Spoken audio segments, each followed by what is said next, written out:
Amelia let out a sigh of pure contentment as she stood in the hallway of her new house. With Jim by her side, she felt ready to begin a new chapter in her life. The house was tiny but gorgeous, like a doll's house in fact. Situated in a mews, outside it was painted pink with pretty sash windows and a white front door with a brass knocker. Inside was just as heavenly, but needed some attention. The kitchen was small and a little tired, so Amelia donned her rubber gloves and got stuck in. When every surface was gleaming, she moved into the sitting room and set about beating rugs and vacuuming the carpet. Once happy everything was perfectly clean, she set out to buy some essentials. Amelia's first stop was an antiques market, where she bought linen sheets and a tea set covered in a riot of roses. Next she went to the ironmonger's for an old-fashioned bread bin, cake tin, tea and sugar tins and a hanging maid, just the thing for the old copper pans her mother had sent ahead for her. The next stop was a department store, where she bought a Roberts radio in pastel blue and a pink check tablecloth for the kitchen.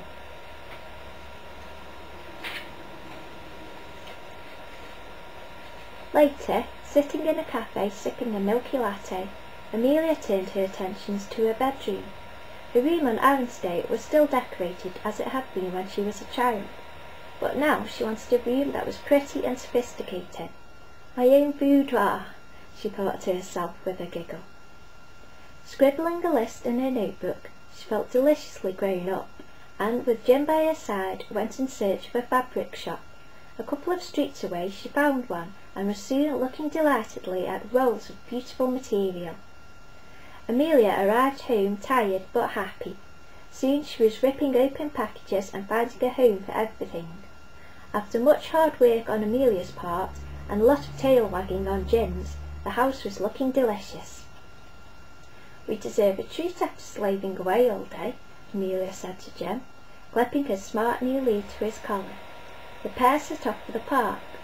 Quickly discovering that Jim's favourite game was fetching a stick, Amelia found one he liked and threw it with force. Jim bounded after it excitedly, turning to make sure his mistress was still watching him. Just as he was about to reach it, a stately deerhound arrived on the scene, and picked up the stick as if it had always been hers. The two dogs stood facing each other, and Amelia, feeling a little worried, briskly walked over. She reached them at exactly the same time as the other dog's owner. "Grace," he called, smiling apologetically at Amelia, who was rooted to the spot and unable to speak.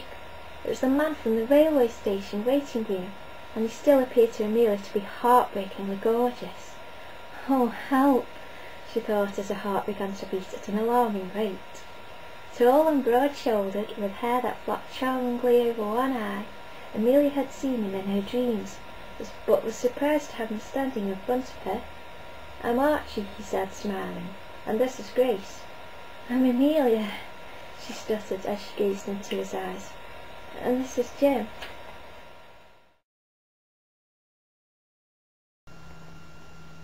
Looking at Archie, Amelia was instantly lost. He was without doubt quite the most adorable man she had ever seen. He seemed to have been struck by the same bolt of lightning, and was gazing at her as if he had been trying to find her his whole life. He took Amelia's hand, and with their dogs trotting at their heels, they left the park to find a quiet cafe. Jim and Grace lay under the table as Archie and Amelia drank creamy hot chocolate and exchanged life stories. Amelia was amazed to learn that Archie had grown up on a similarly deserted island. His father, Archie explained, was a notoriously reclusive trumpet player who came out of retirement only once a year to play at the Queen's birthday party, and then promptly hot-footed it back to his island. Archie had been sent to London to see a bit of the world, before going back to run the family farm. He was, he confessed to Amelia, missing the beautiful scenery, however, and until now his only consolation had been his doting deerhound. Before long, Amelia and Archie became absolutely inseparable, spending much of their time walking the dogs, listening to old records and cooking delicious dinners for each other. Each night, when Amelia turned out the light, her very last thought was of Archie, and each morning when she woke, she rushed to ring him, so his would be the first voice she would hear. Months passed, and each day they fell deeper in love. They even adored each other's faults. Archie found it terribly sweet that Amelia had no sense of direction.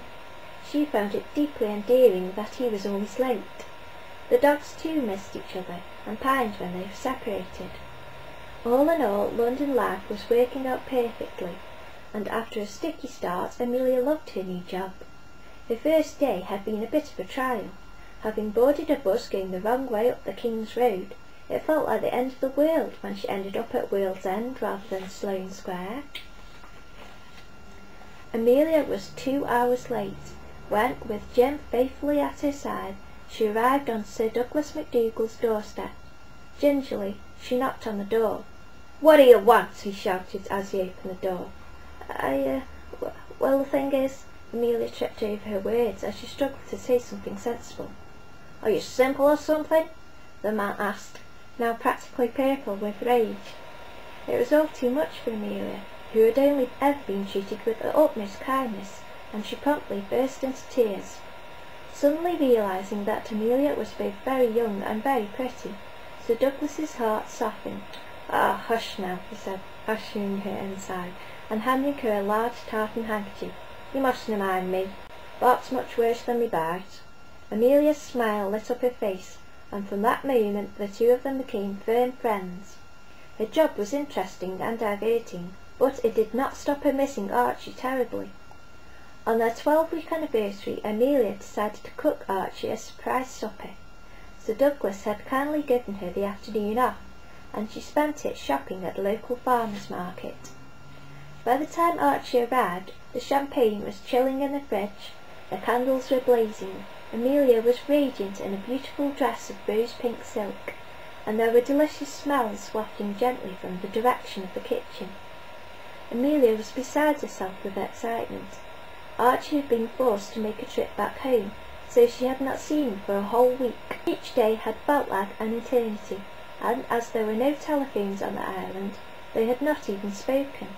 Used to the silence of Arranstay, Amelia had been surprised at how much she had missed her daily conversations with Archie. Although they had known each other for only 3 months, she almost could not remember life without him.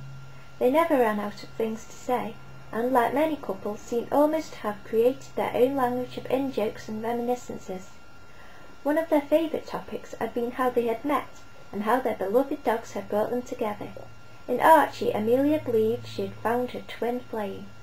But now, one look at his face told her that something was very wrong indeed. Taking her hand, he led her to the sofa. There was, he said, something he had to tell her.